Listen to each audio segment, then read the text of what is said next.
నేను ఇండియాకి వచ్చాను, మా బ్రదర్ ఇండియాకి రావట్లేదు, మావన్నీ బయలు బయట ఉన్నాయి.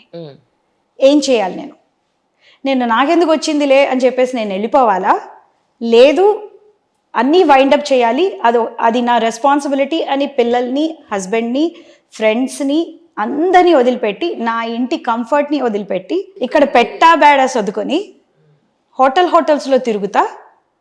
ఒక్కదకు ఆ ఫ్లాట్లోనే ఉండొచ్చు కదా, ఏం ప్రాబ్లం మీకు? సేఫ్ కాదు కదండి, ఎవరెవరున్నారు, నా ఫేక్ పాన్ కార్డే ఉంది, how is it safe? So lock చేసి పెట్టారా మరి? ఇప్పుడు లాక్ చేసి పెట్టేశాను. ఇప్పుడు లీగల్గా మరి ఎవరు దీనికి ఆథరైజ్డ్ అంటే ఏంటి పరిస్థితి ఏంటి? The will is on my name and the responsibility is on my hand and laws are very clear.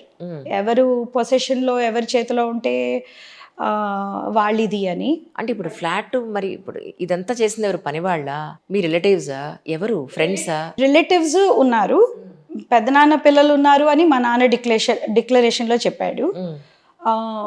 మా బ్రదర్కి కూడా హెల్ప్ కావాలి అని డిక్లరేషన్లో చెప్పాడు.